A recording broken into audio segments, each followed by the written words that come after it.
नमस्कार दोस्तों, स्वागत है आपका हमारे इस खास रिपोर्ट में। क्या आपने कभी सोचा है कि किसी ग्राम पंचायत में प्रधानी की सीट महिला क्यों हो जाती है, किसी गांव में ओबीसी आरक्षित सीट क्यों होती है और दूसरे गांव में एससी सीट कैसे तय होती है? क्या यह सब सरकार अपनी इच्छा से करती है या इसके पीछे संविधान का कोई नियम है? आज हम उत्तर प्रदेश पंचायत चुनाव की आरक्षण प्रक्रिया का पूरा सच जानेंगे। तो दोस्तों, वीडियो को एंड तक देखिएगा, तभी आपको सही सटीक जानकारी मिल पाएगी। वीडियो को लाइक करना है, चैनल को सब्सक्राइब जरूर कर लेना है, क्योंकि ऐसी इंफॉर्मेटिव जानकारी वाली वीडियो हमारे इस चैनल पर आपको लगातार देखने को मिलती रहती है। दोस्तों, अगर आरक्षण प्रक्रिया की बात करें तो आरक्षण प्रक्रिया संवैधानिक रूप से ही पूरी की जाती है। सन 1992 में 73वें संविधान संशोधन अधिनियम के तहत आरक्षण प्रक्रिया को पूरा किया जाता है। इसके बाद संविधान में पार्ट IX जोड़ा गया। संविधान के अनुच्छेद 243 से 243O तक पंचायतों का प्रावधान किया गया है और यहीं से पंचायत चुनाव के आरक्षण की संवैधानिक व्यवस्था लागू की गई है। उत्तर प्रदेश में 3 स्तरीय पंचायत व्यवस्था है। नंबर 1 ग्राम पंचायत, क्षेत्र पंचायत, जिला पंचायत। यह व्यवस्था 73वें संविधान संशोधन के अनुरूप संचालित की जाती है।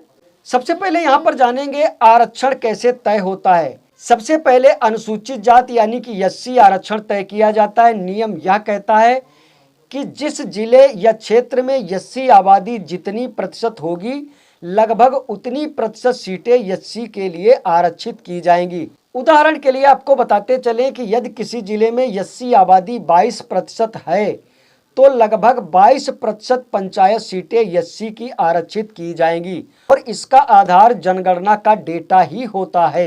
अब यहाँ पर जान लेते ओबीसी आरक्षण कैसे तय होता है। यहाँ पर आपको बताते चले ओबीसी आरक्षण प्रक्रिया को जनगणना के डेटा के आधार पर तय नहीं किया जाता है। ओबीसी आरक्षण प्रक्रिया को पूरा करने के लिए कई दस्तावेजों की जरूरत होती है। इसमें ओबीसी आयोग अपनी रिपोर्ट देता है, कोर्ट अपने दस्तावेज देता है, पंचायत सीट चार्ट बनाया जाता है, उसके बाद आरक्षण प्रक्रिया को पूरा किया जाता है। ओबीसी आरक्षण प्रक्रिया की बात करें तो यह मामला थोड़ा जटिल हो जाता है। ओबीसी आरक्षण सीधे नहीं दिया जा सकता। सुप्रीम कोर्ट ने कई फैसलों में कहा है कि स्थानीय निकायों में ओबीसी आरक्षण प्रक्रिया के लिए वैज्ञानिक आधार आवश्यक है, इसलिए पिछड़े वर्ग का सर्वेक्षण किया जाएगा, आयोग अपनी रिपोर्ट सौंपेगा और प्रतिनिधित्व का आकलन जैसी प्रक्रियाएं अपनाई जाती हैं। उत्तर प्रदेश में ओबीसी आरक्षण सामान्यतः 27% तक सीमित रखा जाता है। यदि किसी पंचायत में पिछड़े वर्ग का प्रतिनिधित्व पर्याप्त माना जाता है तो वहां ओबीसी आरक्षण कम या समाप्त भी हो जाता है। अब सबसे महत्वपूर्ण सवाल है, महिला आरक्षण कैसे तय होता है। संविधान पंचायतों में महिला आरक्षण के लिए न्यूनतम 1/3 आरक्षण का प्रावधान करता है।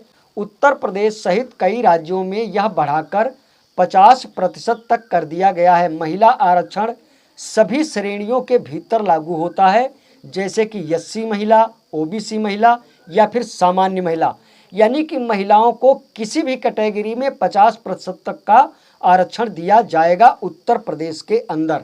आरक्षण तय करने का सामान्य क्रम क्या होता है? पहला चरण एससी सीटें निर्धारित की जाएंगी, दूसरे चरण में ओबीसी सीटें निर्धारित की जाएंगी और तीसरे चरण में महिला सीटें निर्धारित की जाएंगी। चौथे चरण में शेष सीटें यानी कि सामान्य वर्ग के लिए सीटें निर्धारित की जाएंगी। इसके बाद सीटों का रोटेशन लागू किया जाता है, अर्थात जो सीट पिछली बार एससी थी उसे अगली बार ओबीसी या महिला भी किया जा सकता है, यानी कि रोटेशन के हिसाब से इन सीटों में बदलाव भी किया जाता है। तो दोस्तों, जाहिर सी बात है आरक्षण प्रक्रिया आप समझ गए होंगे। दोस्तों, जैसे ही 2026 के पंचायत चुनाव की आरक्षण सूची जारी होती है, वीडियो के माध्यम से हम आपको जरूर अवगत कराएंगे। वीडियो पसंद आई हो तो वीडियो को लाइक कर देना, चैनल को सब्सक्राइब जरूर कर लेना। ऐसी इंफॉर्मेटिव जानकारी वाली वीडियो हमारे इस चैनल पर आपको देखने को मिलती रहेगी। मिलते हैं ऐसी नई जानकारी के साथ, नई वीडियो के साथ। तब तक के लिए धन्यवाद।